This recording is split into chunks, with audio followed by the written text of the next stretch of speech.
अब आगे कड़ी में हमारे राजस्थान के सबसे युवा विधायक आदिवासी परिवार के भट्टी से निकले हुए विधायक महोदय श्री राजकुमार मेरे सुरासी को बुलाना चाहूंगा कि आप आए और अपनी बात रखें। एक बार जोरदार ताली हो जाए। क्या है सबको धन्यवाद। आज आदिवासियों का महाकुंभ, आदिवासियों के इस आस्था स्थल राजा बलि, एक बार राजा बलि की भी जय बोल देंगे। बोलिए राजा बलि की, बोलिए राजा बलि की। राजा बलि यहाँ हमारा पड़ोस में गांव है, शायद कटारपाड़ा करके नवा टापरा। तो नवा टापरा जो कटारा गोत्र है, कटारा गोत्र के बाणे थे, तो जब कटारा है उनको जोर से बोलना पड़ेगा, क्योंकि कटारा कभी कभी कहते हैं कटारा कट जाएगा लेकिन कटारा झुकेगा नहीं कहते हैं। तो इस लड़ाई में सबसे पहले कटारों को आना है और कटारा के साथ में हम कंधा से कंधा मिला के खड़े रहेंगे। और यहाँ पर हमारे जो सिरा वापसी लगाया था, उस सिरा वापसी को कुछ लोग ले गए, यूं कह रहे हैं आने वाले समय में हम सब मिलकर यहाँ लगाएंगे वापस।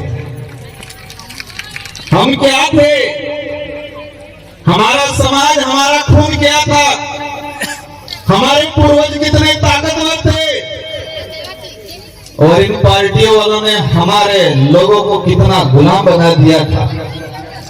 लेकिन ये एक मंच, ये विचारधारा, इस विचारधारा ने हमारा जो समाज, इन संगठन वालों ने मानसिक रूप से गुलाम बना दिया था, वो वापस खड़ा हो गया है। और अब खड़ा हो गया है तो उसने नीच ने उस खाई जाना हो गया।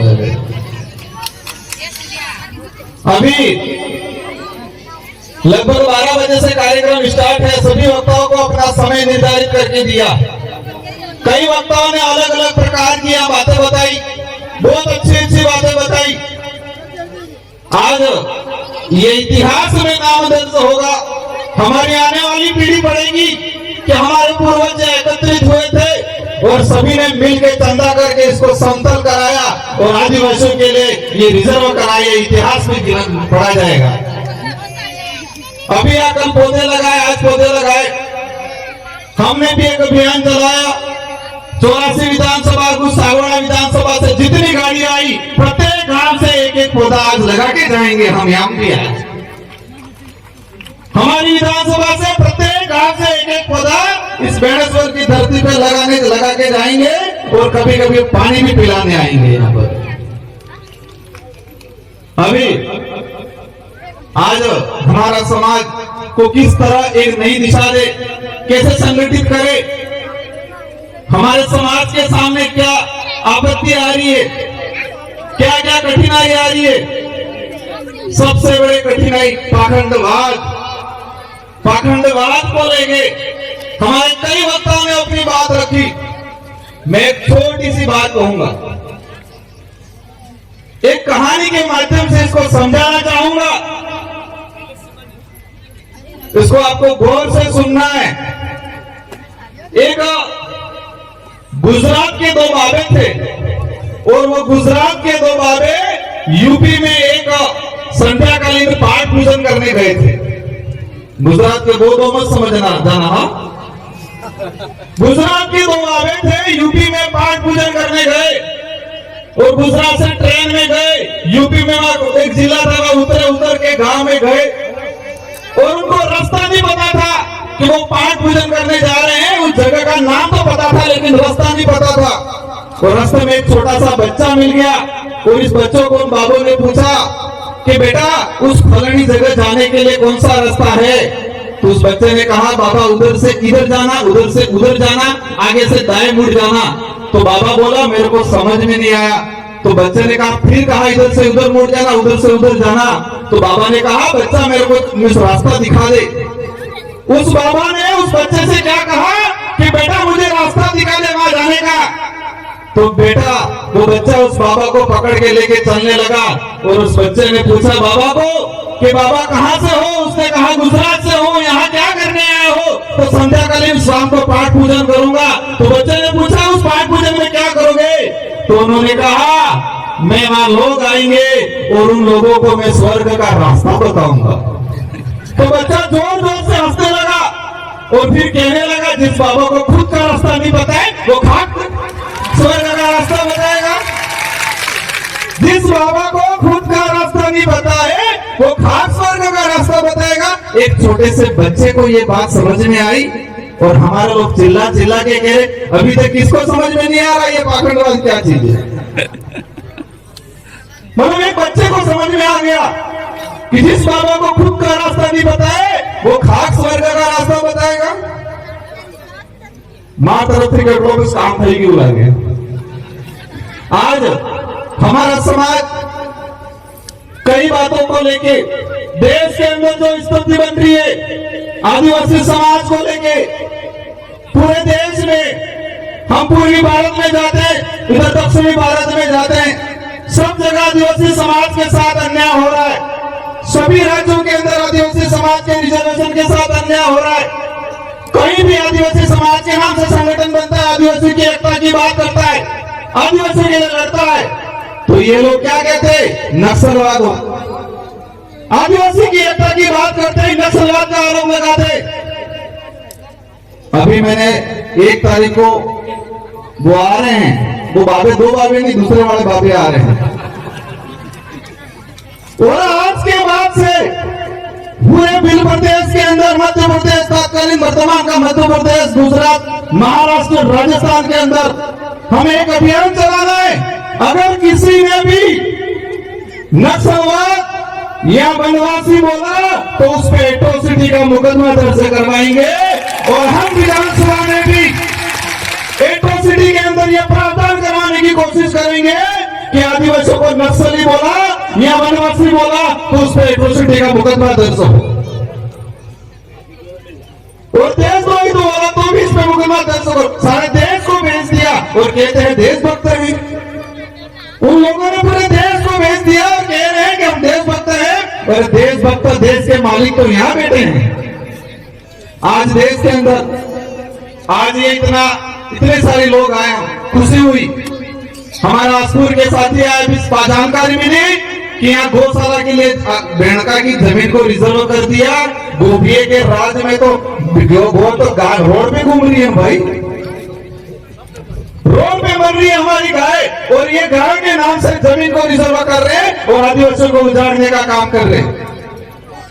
आज रिजर्वेशन को लेके मैं बता रहा था कि इतने सारे हमारे पब्लिक आए हमारे आदिवासी भाई आए मध्य प्रदेश से आए गुजरात से आए ये हमारी ताकत है। लेकिन कभी कभी मैं सोचता हूं कि हमारी मूल जो ताकत है हमारी जो मुख्य ताकत है उस ताकत को हम गिरवी रख के आए हैं। हमारी जो मूल ताकत है इस लोकतंत्र की मूल ताकत है उसको हम हर 5 साल के अंदर गिरवी रख लेते। रखा कि नहीं रखा? मूल ताकत क्या है? हमारा मत है वो मूल ताकत है और हमारे मत के माध्यम से हमारी बात विधानसभा लोकसभा में जाती है और उस ताकत को हम लोकसभा विधानसभा वोट आता है उस समय हम गिरवी रख देते हैं। वो हमारी मूल ताकत है। लेकिन ये विचारधारा आने वाले समय में पूरे बिल प्रदेश के अंदर इस देश का सच्चा लोकतंत्र क्या है वो लोकतंत्र स्थापित करने का काम करेगा। हमें पब्लिक को समझाना है इस संविधान के अंदर जो टिकट और पार्टी का कोई हवाला नहीं है उस संविधान के अंदर मत का हवाला है और वोट है वो महत्वपूर्ण है और उस ताकत को हमें आजमाना है आने वाले समय में। तो हमें आज 2 विधायक आपने निकाले आने वाले समय में आपके और कागज सही का तो मजा मिला। तो हमारी जो मूल ताकत है हमारे पूर्वजों ने उसको हर 5 साल के अंदर गिरवी रखा। आसपुर वालों ने भी 2018 में रख दिया है 2023 में बारी आ रही है उधर बांसवाड़ा वालों ने भी रख दिया है। तेरे पूर्व अटल समय थे किसी मिल्यू है गन्ने अटल समय थे कि हमारे से वोट लाने 2 रुपयों किलो है एना समय आ गयो और ब्याज सहित चक्रवर्ती ब्याज सहित है तो पासू नहीं हुए रिटर्न लेना है कि नहीं लेना है? क्योंकि हमारा लोकतंत्र के अंदर प्रावधान है पब्लिक पब्लिक का राज, जनता का राज, तो सारी जनता नहीं जा सकती है, लेकिन जनता द्वारा चुना हुआ एक जनप्रतिनिधि विधानसभा लोकसभा में जाएगा। आपकी सोच के अनुरूप, आपकी विचारधारा का आपके द्वारा सिलेक्शन किया हुआ आदमी जाएगा, तो उनकी कभी हिम्मत नहीं होगी नक्सलवाद वनवासी बोलने की हिम्मत नहीं होगी। विधानसभा में हम दोनों ने ऐसा ऐसा बोला, विपक्ष वाले पहले हमेशा वनवासी भूल गए, वनवासी कहना भी थोड़ा थोड़ा भूल गए। जनजाति से वनवासी से भी जनजाति भी आ गए, और आप चिंता मत करो, आने वाले समय में जनजाति से आदिवासी पर भी आ जाएंगे। आज हमारे पूर्व वक्ता शायद संचालक महोदय पीछे खड़े हो गए हैं, लेकिन मैं आप सबको एक बात कहना चाहूंगा। आज जिन वक्ताओं ने जो बात बोली है, यहाँ पर सिर्फ तालियां बजा के और यहाँ पर हमें सीना चौड़ा करके इतना ही करके भूलना नहीं है, ये बात गांठ बांध लेनी है और समय समय पे उसका मुकाबला करना है। गांठ बांध के घर पे ले जाना है, घर पे ले जाके गांव में बताना है, और पूरे आदिवासी समाज को, और आने वाले समय में देश लेवल पे पूरे एससी समाज को, ओबीसी समाज को, तीनों जो पिछड़ा दलित है, हमारे दलित भाई भी आवाज उठाते। मैं दिल्ली गया था, जेएनयू के अंदर आवाज उठाते, उनको मायावती का दर्जा दे दिया जाता है, उन पर भी आरोप लगाया जाता है। ये देश की लड़ाई है, हम सब की लड़ाई है, हम सबको मिल के लड़ना है, और आने वाले समय में बताएंगे कि यह कागजात जागी गया ही है, और वर्तमान पड़ाकामा में न्यापा नहीं। आने वाली पीढ़ी को हमें अच्छी शिक्षा देनी है, और शिक्षा के माध्यम से हम लोग अच्छे जनप्रतिनिधि, अच्छे अधिकारी, अच्छे प्रेस वाले भी, अच्छे पुलिस में भी हर जगह अच्छे लोग भेजेंगे, और आदिवासी समाज के अस्तित्व को, आदिवासी समाज के रिजर्वेशन को, संस्कृति को बचाने का काम करेंगे। बेड़का के जो डिमांड है जमीन का, सरकारें कह देती है आदिवासी महाकुंभ, लेकिन इन सरकारों को शर्म आनी चाहिए, उन्होंने आदिवासियों के नाम से यहाँ पर कुछ नहीं किया आज तक। कई बड़े बड़े नेता है, आदिवासियों को सिर्फ भीड़ तंत्र बना के रखा, लेकिन उनको भी एहसास कराना है कि यह खजूरम बम्बरी पुटलिम पेशावाद नहीं रह जाए, कागजात जागी गया है, वर्तमान समय आगे तमाम रोकवा को काम करना। आप सभी को खूब खूब जोहार। आप सबने यहाँ पर जो आए, शांतिपूर्वक तरीके से अपने घर पे जाना है, और इस बात को, इन बातों को गांव गांव, ढाणी ढाणी तक, परिवार परिवार तक प्रसारित करना है। एक तीर एक कमान, आदिवासी एक समान, एक तीर एक कमान, आदिवासी एक समान। देश और का नारा है, भारत देश हमारा है, अभी तो ये लड़ाई है, आगे और लड़ाई है। आप सबको धन्यवाद। जय जवान, जय भारत, जय संविधान, जय प्रदेश।